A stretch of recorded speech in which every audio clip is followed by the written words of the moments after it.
All right, my Scorpio friends, how are you today? Aaron here bringing you your monthly horoscope for September 2020.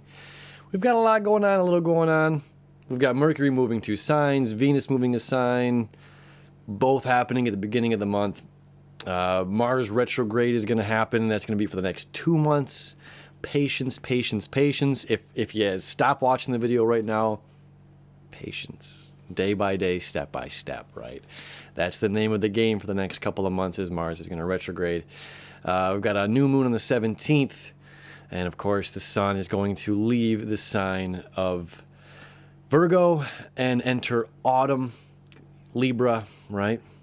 On the 22nd. And then Mercury is going to enter your sign on the 27th. Let me show you your chart and let's get right into it.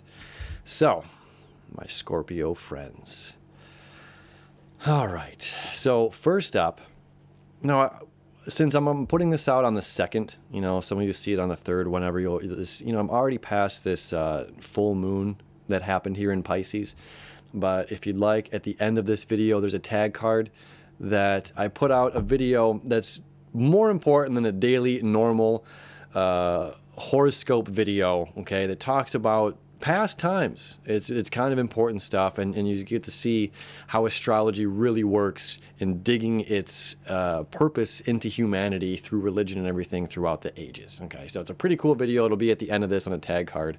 All right, so here we go. Now on the 5th, Mercury is going to move out of your 11th house, community, right? Focused, Virgo, focused energy where the sun's at right now, focused on community. All right, and then it's going to enter your 12th house, house of completion, okay? Your creativity, karmic endings, karmic relationships, all right? And this as well as creativity and dreams and ambition. So Mercury moving into your 12th house will be there for about 22 days before it enters your 1st house. Okay, so it's take advantage of this. What do we need, what do we need to let go of in our brains? What do we need to let go of? What communication is necessary during this time to complete this karmic, these quantum entanglements, if you will. So Mercury's going to do a fine job moving through your 12th house of Libra, and it's about balance. We want to balance everything going on here in our lives, and Mercury's job through Libra is about creating that balance of self and others. And again, this completion, we're not victims, we're co-creators in every circumstance. And there's going to be some fine learning and intuition and insight coming in this month while that happens. All right, now on the 6th, so Venus and Mercury are kind of moving together. Like right now, they're a sextile between Earth and water. Okay, Mercury in the sign of Virgo, Earth, Venus in the sign of water, and then they're both going to move, on the 5th and the 6th. So they're both moving into air and fire, okay, together, which is really, really, really powerful connection. It's powerful for those 2 planets to be working together, right? Where we connect our heart, our wants and desires with our mind. This is when a lot of breakthroughs happen in life and self. So these 2 aiding each other through this sextile and moving signs together is going to be very, very powerful this month. So expect that kind of good, ambitious wind in the sails and fired up energy going on. So Venus here in the 9th house, about travel, it's about, philosophy and education and religion and all that higher thinking stuff, is going to move into your 10th house. So it means you're really valuing your career. What is going on in the career? Not only career, but public image, how people are viewing you, right? So this is like you're paying attention to fine detail, and you're really showing up and showing your light here in your place of business, and people view you and they see you very beautifully. Okay, so you're going to be very attractive this month. It's a very positive place for Venus to be in, and she will be there all month adding value into your work. Okay, this is also one of those months where it's like, if you want a raise and you ask for it, you're probably going to get it. Okay, now don't hate me if you don't, if it fails. Okay, it's very favorable. Okay, there's the money planet moving into your place of career. So there's a very favorable time for you, my Scorpio friends. Very exciting energy, all right? Now on the 9th, this is the meat. On the 9th, now this is interesting for your chart because the 6th house is all about work, okay? So on the 9th here is when Mars, which retrogrades the least frequently of all the planets. It's once every 2 years. Okay, last time was around February February of 2018, okay, through early summer, something like that. I don't know. Either way, 2018, Mars retrograded. Now we're going to revisit that energy, but it's different.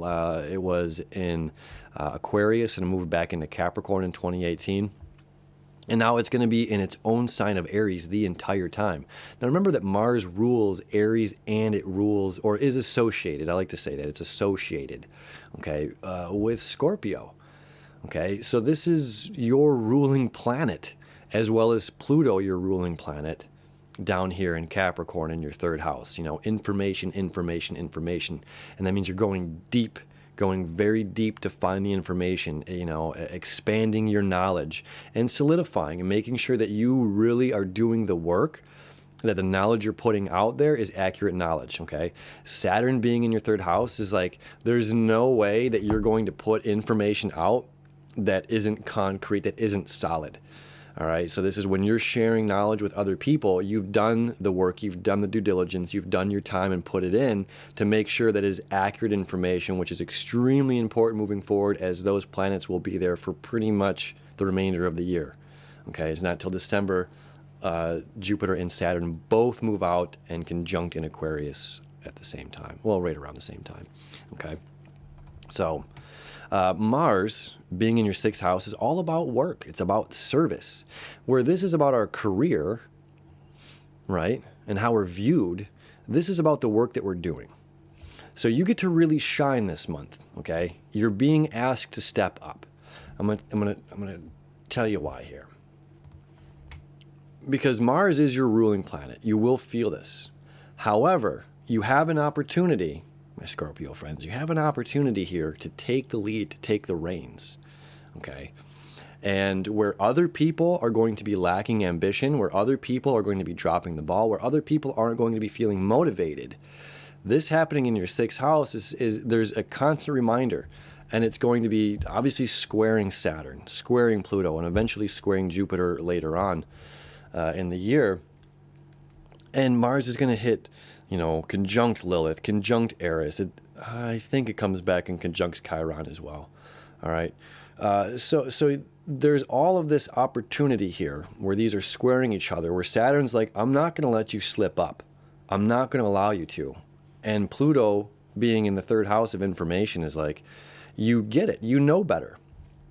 You know what I mean? It's just like when something, you know, an opportunity to do something that's like, maybe I shouldn't do this comes its way, and this is probably the higher road to take. You know, we always have this option, and it's just like Saturn's like, this isn't an option for you. And if you care about your career, if you care about how people perceive you, you're not going to do that thing. Okay? So Saturn's going to be staying on top of you because it's mentally aware of what needs to happen. And it's saying, look, we got to do this. No matter what, we have to do this. And where Mars in Aries is the spark of the match, okay, remember, this is a cardinal sign. It's the bringer of something. Where Scorpio is the fixed sign, which says, I'm going to sustain this energy. Okay, so that means for you, when the push comes to shove and people start dropping the ball, this is your opportunity to shine and step up and take that lead. Take the reins and drive this train forward. Again, and the higher ups are going to see your work and see how you've delegated and handled yourself and handled these situations and the work that you're putting in, the services you're providing. And they're going to see that this is where Venus comes into play really lovely in your 10th house. Okay. On the 17th now, we're going to have a new moon in Virgo, 11th house. This is all about your community. All right. This is you connecting with other people. You've been doing the work. Okay, you've been doing the work. Summer is almost over. Autumn is almost here, right? So this is you saying like, hey friends, you know, I'm tired of waiting necessarily for an invite out to start something or to do something, and I'm going to start it myself. Maybe I'm going to have a little fire over, a little get together with my closest and social distance appropriately, because the community is extremely important. There's a new beginning. Maybe we're meeting some new people, new friends. Maybe, you know, this is maybe a change of career coming up or something.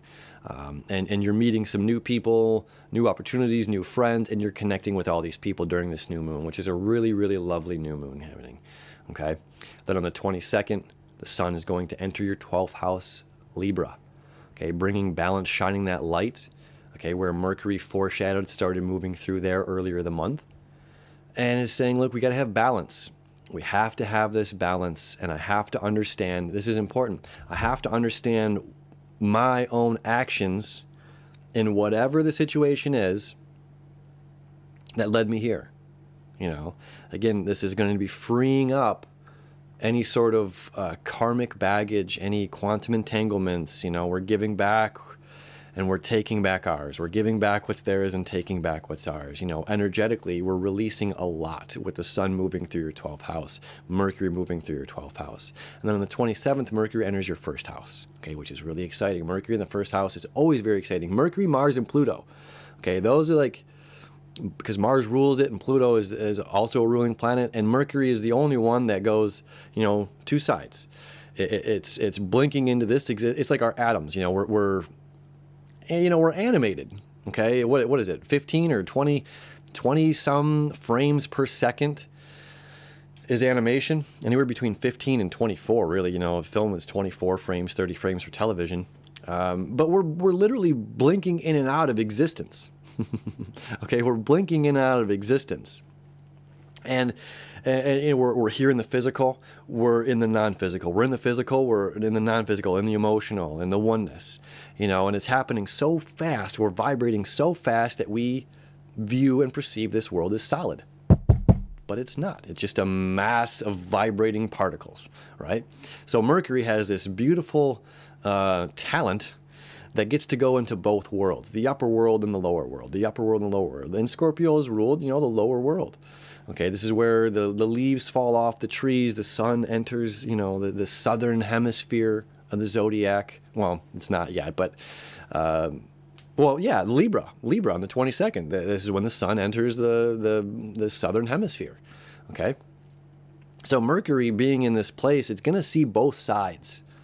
And when it does that, this is going to help aid what's going on with the sun in Libra, okay? Because we're going to see both sides. We're going to see the good, the bad. We're going to see what we did right, what we did wrong, okay? What at the time we didn't know was wrong, but now we've learned our lessons. And that's what Jupiter and Pluto and Saturn are reminding us down there in your third house in Capricorn, is we have to learn these lessons so that we don't repeat these same things in the future, okay? I mean, all in all, it's a great month ahead. The one thing that sticks out, obviously, is the Mars retrograde. That is the one, like, ugh, our horses are being slowed down. We don't want to rush anything right now. Patience, right? One foot in front of another, we're going to do it. And when we see other people dropping the ball, slipping up, this is your month to shine. I'm telling you right now, this is your month to shine. Absolutely huge. And when you do it, and when you step up and ignore this lack of motivation or this like heavy, I don't want to do it feeling, when you ignore that feeling and just execute in the physical world, which all that stuff is, all the earth energy is telling us right now, breakthrough, Taurus here in your 7th house, relationships. You can have the most amazing relationships right now, where you thought it was stagnant. It's just like, holy cow, I never thought I could have a relationship like this. I never thought I could, my job could be so good. My relationship with my boss is great. My relationship with my family is great. My relationship with my partner, my spouse, or the person I'm trying to date or whatever. These things really, this breakthrough. Okay, so all this earth energy, is sustaining and creating change for us in our lives. And we have this huge opportunity to just, again, take the reins, take the lead, and take charge and show people our worth, our value, and why we deserve that raise, why we deserve the best, why we deserve that praise that you're going to be getting when Venus enters your 10th house on the 6th. All right, so a beautiful month ahead, my friends. Happy September, and we'll see you tomorrow for the dailies.